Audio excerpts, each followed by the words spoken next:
Okay, let's get right into it. We're talking about that incredible, vibrant, head-turning red hair. Now, for ages, we all thought the only way to get that look was with hours of harsh bleach and a whole lot of damage. But what if I told you that's just not true anymore? Today, we're going to walk through a totally different system that changes everything. And that, right there, is the core promise. I'm not talking about some long-term commitment or dealing with fried, brittle hair for months. Nope, this is all about getting that show-stopping look for one night, for an event, for a photo shoot, and then just washing it all away. Zero damage, zero commitment. And this is really the heart of the problem, isn't it? You see this amazing, bold red style and you think, I want that. But then your mind immediately jumps to the bleach, the chemicals, that dry, straw-like feeling, and it just doesn't seem worth it. It feels like you have to choose your style or your hair's health. So let's look at the two very different ways to get there. On one hand, you have traditional dyes. They use harsh chemicals to basically kick down the door of your hair shaft and force the color inside. But this pigment clay system, it does the exact opposite. Instead of breaking in, it just puts a protective coat right on the outside. Which brings us to this key idea, the pigment shield. Seriously, don't even think of this as a dye. It's more like a high-performance, colorful jacket for each strand of your hair. You get all that incredible color, but you're not actually changing your hair at all, so there's literally no damage. Okay, so let's break down how this actually works. Because it's not just about slapping some product on. It's a whole system, a specific technique that gets you that perfect, vibrant finish every single time.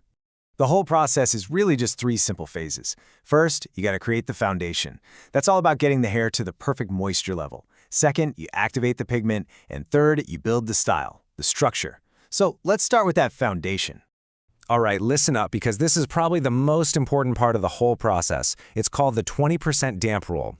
Think of it like this. You wouldn't paint on a soaking wet canvas, right? Well, same idea here. Your hair can't be too wet and it can't be bone dry.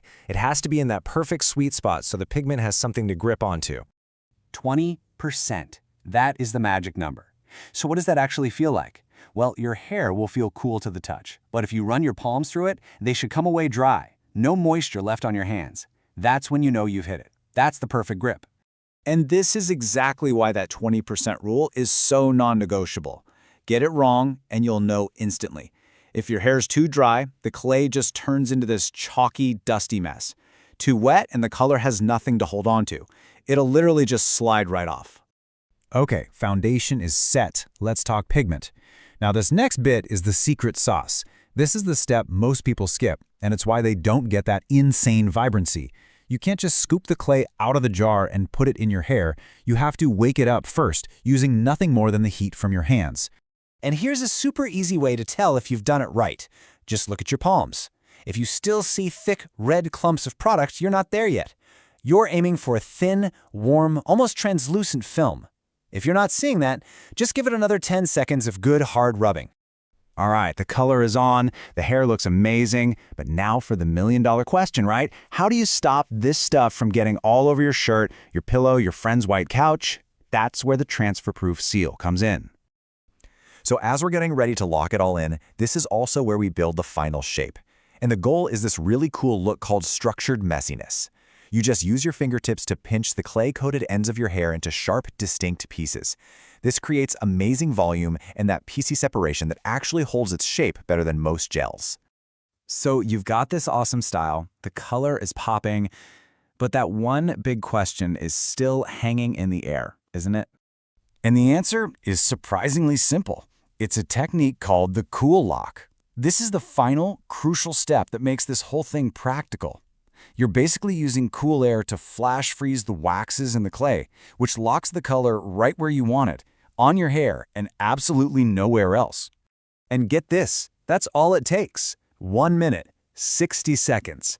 You just grab a blow dryer, put it on the cool setting, and blast it all over your hair. That shot of cool air sets everything perfectly. No mess, no transfer. Done. So let's just do a quick recap of the entire system. Think of it as your checklist. Number 1, start with your hair at 20% dampness.